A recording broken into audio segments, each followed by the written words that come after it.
देवगढ़ गांव ये एक छोटा सा गांव है जो जंगल के बीच में था।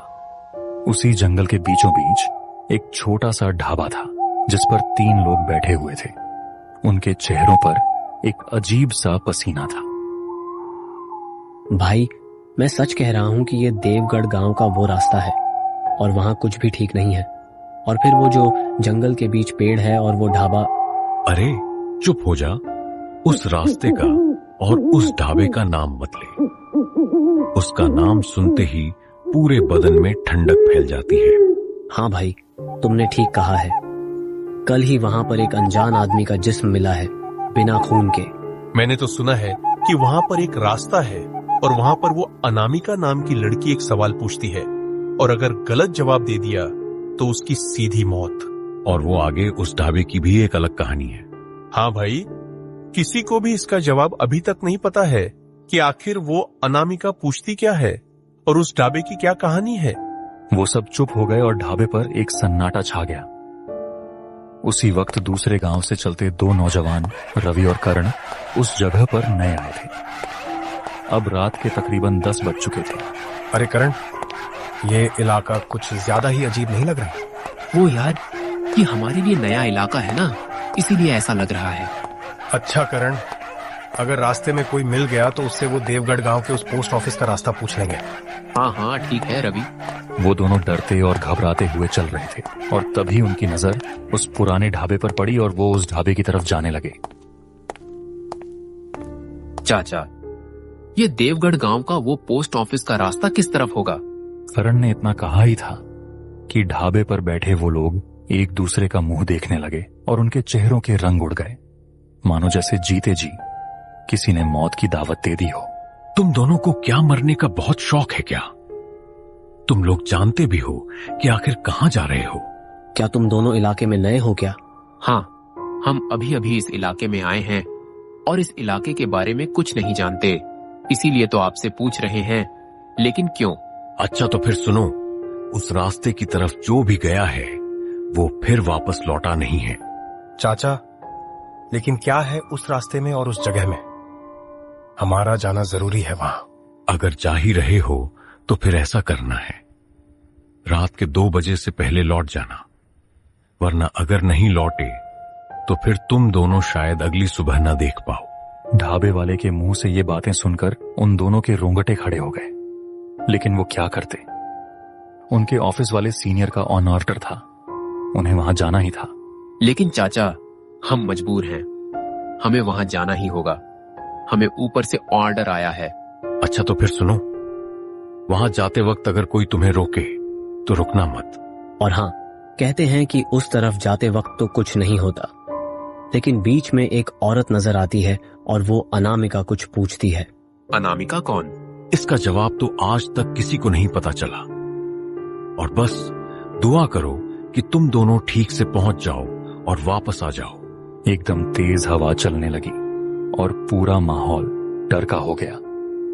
करण और रवि खामोश डर के साथ खड़े हो गए। उनके सामने बस ऐसा रास्ता था जिसके आगे शायद मौत हो, और वो दोनों वहां से जाने लगे।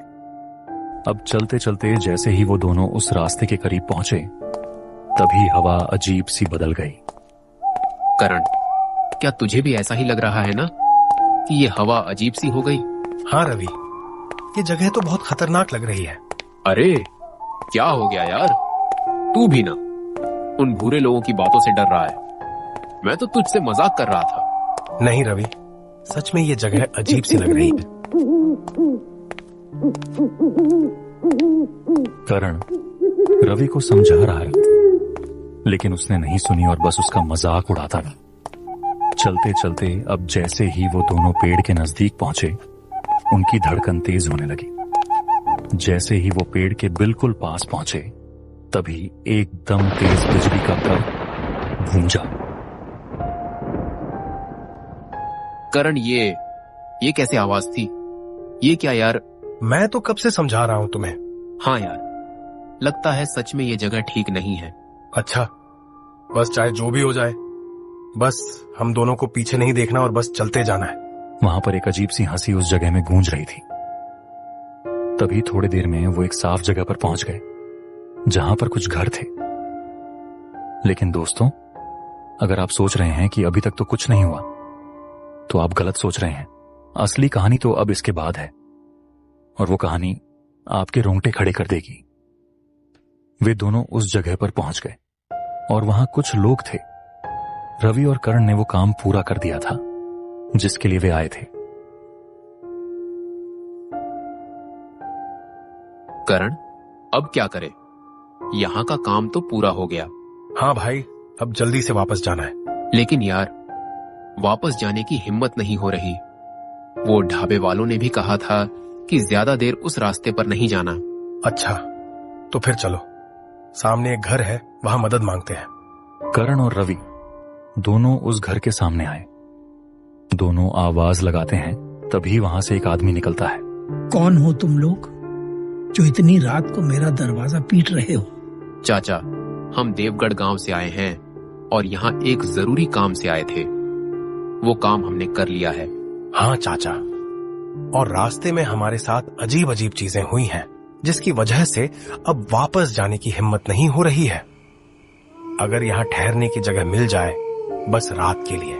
रास्ते में वो पेड़ वाले जगह से आए हो, और क्या वहाँ उसी की आवाजें थी? हाँ चाचा, हम उस रास्ते से गुजर कर आए हैं। लेकिन क्यों? क्या हुआ? मैं वो मंजर बयान भी नहीं कर सकता। अगर बता दिया तो तुम दोनों कभी घर नहीं पहुंच पाओगे। उस आदमी की बातें सुनकर वो दोनों बहुत डर गए और घबरा गए। लेकिन चाचा, ये तो बताइए कि ये कौन है? अनामिका और वो ढाबे का क्या किस्सा है? मैं तुम लोगों को कुछ नहीं बता सकता। अभी भी वक्त है। जितना जल्दी हो सके यहां से चले जाओ, वरना शायद फिर जिंदा न बच सको। अब यहां से जाओ, मेरे घर के सामने से हट जाओ, जल्दी। इतना कहते ही वो आदमी अंदर चला गया और उन दोनों को ऐसे ही छोड़ दिया। अब करण और रवि वापस देवगढ़ की तरफ रवाना हो गए। कुछ देर चलते चलते सड़क ने अपना भयानक रूप ले लिया। दूर से ही माहौल अजीब सा हो गया। यार करण, ये कैसी जगह है? अब तो मेरे टांगे कांप रही हैं।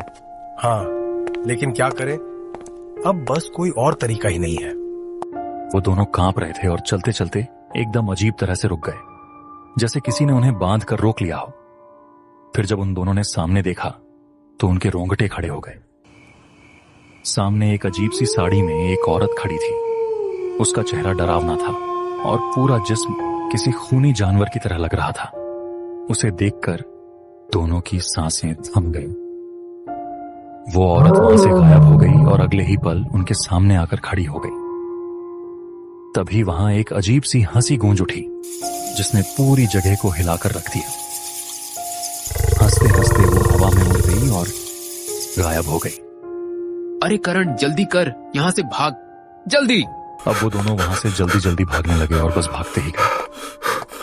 भागते भागते कुछ देर बाद अचानक उन्हें एक ढाबा नजर आया और एक आवाज आई। साहब जी, रात का खाना खाएंगे क्या? वहां पर बैठे ढाबे से एक औरत की आवाज आई। वो ढाबे के बाहर ही बैठी थी। वो बहुत ही हसीन थी, जैसे कि वो ढाबा उसी का हो। साहब जी, क्या हुआ? ऐसा क्या देख रहे हैं? ये मेरा ही ढाबा है। यहाँ दाल, चावल, मछली, सब्जी सब कुछ है। ये सुनकर करण और रवि थोड़े अजीब से हो गए, लेकिन वो दोनों डरे हुए थे और उन्होंने थोड़ा भी न सोचा, बस उस ढाबे के पास जाने लगे। तुम्हारे इस ढाबे की वजह से हमें बहुत मदद मिल गई। हम सुबह से ही घूम रहे हैं, अजीब अजीब चीजें हो रही हैं और ऊपर से बहुत भूख भी लगी है। हाँ हाँ, आइए आप दोनों यहाँ आइए, यहाँ आकर बैठिए। मुझे वैसे भी आप जैसे लोगों का ही इंतजार रहता है साहिब जी। वहां पर कुछ टेबलें और बैठने की जगह थी, लेकिन वहां कोई इंसान नहीं था, सिर्फ रवि और करण ही थे। अच्छा, ये तो बताइए कि अभी तो बहुत देर रात हो चुकी है, तो इस समय यहाँ कोई भी नहीं आता होगा, है ना? अरे साहब जी, ये क्या कह रहे हैं? मैंने तो अभी थोड़ी देर पहले ही ढाबा खोला है और अब थोड़ी देर बाद ही तो यहाँ के सब लोग खाना खाने आएंगे। लेकिन क्या यहाँ आसपास मजदूर या जमींदार के लोग हैं? क्योंकि सिर्फ मजबूर लोग ही इस सुनसान जगह पर इस वक्त खाना खाने आ सकते हैं। हाँ। नहीं नहीं, वो लोग दूसरी जगह रहते हैं, बस सिर्फ खाने के लालच में रात को आते हैं। वो मौत का बुलावा जो है। मौत का बुलावा? इसका क्या मतलब? अरे साहब जी, मजाक कर रही थी। अच्छा वो सब छोड़िए, आप दोनों इस टेबल पर बैठ जाइए और मैं आप लोगों के लिए अभी अच्छा सा खाना लेकर आती हूँ। ये कहकर वो औरत वहां से ढाबे की तरफ जाने लगी और थोड़ी देर में ढाबे के अंदर चली गई। रवि और करण वहां उस टेबल पर बैठ गए। अभी थोड़ी ही देर हुई थी कि अचानक दोनों ने देखा कि दो कंकाल ढाबे की तरफ आने लगे। लेकिन जैसे ही उन्होंने थोड़ा गौर से आंखें साफ करके देखा तो वहां तो गांव के 2 आम लोग थे। उन्हें समझ नहीं आया कि देखने में उनसे इतनी बड़ी गलती कैसे हो गई। वो दोनों अजीब तरह से चल रहे थे और सामने वाली टेबल पर बैठ गए। वो रवि और करण की तरफ अजीब नजरों से देख रहे थे, जैसे पहली बार किसी इंसान को देख रहे हों। इतने ही वक्त में वहां से वो प्यारी सी औरत अपने हाथ में 2 प्लेटों में गरम मछली लेकर आने लगी और आकर उनके टेबल पर रख दी।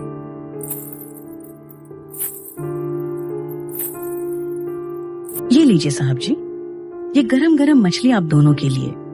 उस मछली से बहुत ही मजेदार खुशबू आ रही थी। साहब जी क्या देख रहे हैं, खा लीजिए ये मछली। हाँ, खा रहे हैं। ये तो बहुत ही मजेदार लग रही है। अच्छा देखो, तुम्हारे ढाबे पर 2 और भी कस्टमर आ गए, उनसे भी पूछ लो। हाँ, लेकिन वो तो रोज ही आते हैं। आप दोनों नए आए हो, इसलिए आप बस मजे से खाओ सब कुछ। उन्हें मैं अभी दे दूंगी। वो वहां से अंदर जाने लगी और थोड़ी देर बाद उन दोनों के सामने भी उसने प्लेट में मछली रख दी। वो दोनों उस खाने को अजीब तरह से खाने लगे, जैसे जिंदगी में पहली बार खाना खा रहे हों। लेकिन थोड़ी ही देर में करण और रवि की नजर उनके हाथों पर पड़ी। ये क्या? उनके हाथ तो जैसे कंकाल के हाथ हों। दोनों एक पल के लिए बहुत डर गए, लेकिन फिर कुछ देर बाद जब उन्होंने ध्यान से देखा तो वहां दोबारा वही आम लोग बैठे हुए थे। ये देखकर अब रवि और करण को अजीब लगने लगा। दोनों ने उस लड़की को देखने के लिए ढाबे के अंदर जाने का सोचा। वो दोनों उसे देखने के लिए अंदर चले गए, लेकिन ये क्या? अंदर जो उन्होंने देखा वो बहुत ही भयानक था। अंदर तो उस औरत की जगह एक खौफनाक कंकाल खाना बना रहा था। वहां न वो लड़की जिंदा थी और न ही वो लोग जिंदा थे। ये बात समझने में उन्हें देर हो चुकी थी और डर के मारे उनके मुंह से एक चीख निकल गई।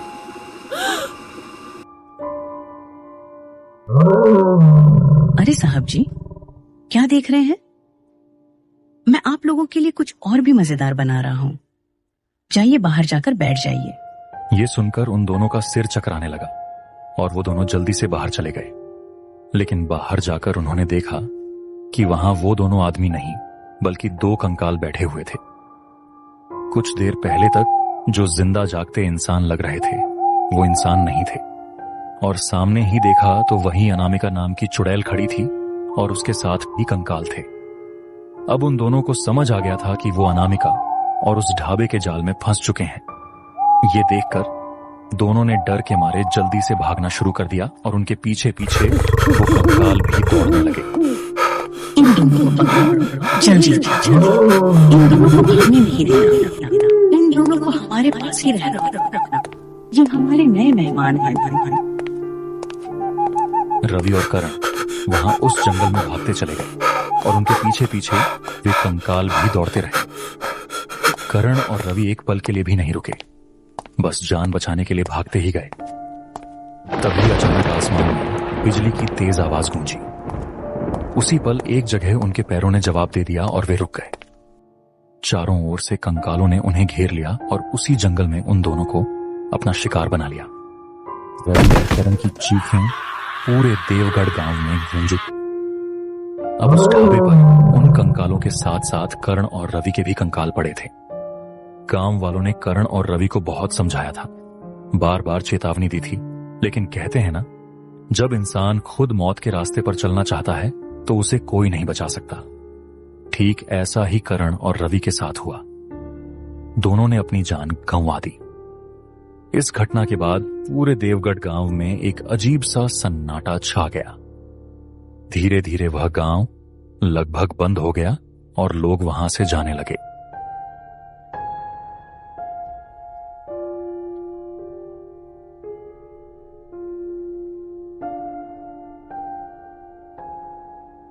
दोस्तों, आपको हमारी ये कहानी कैसी लगी? आप हमारे चैनल को सपोर्ट कर सकते हैं वीडियो को शेयर करके, चैनल को सब्सक्राइब करके और वीडियो को लाइक करके। आपका एक एक सब्सक्राइब हमारे चैनल कार्टून हिंदी के लिए बहुत कीमती है। मैं देख रहा हूं कि आप सभी के बहुत पॉजिटिव कमेंट्स आ रहे हैं, जिससे हमें और भी मोटिवेशन मिलता है। हम अपनी पूरी कोशिश करते हैं कि आपके लिए ऐसी कहानियां बनाएं जो एक अच्छी सीख दे और दिल को छू जाए। टीम कार्टून हिंदी हमेशा आपका दिल से आभारी रहेगा। मिलते हैं आपसे एक नई वीडियो में। तब तक के लिए जय हिंद, जय भारत।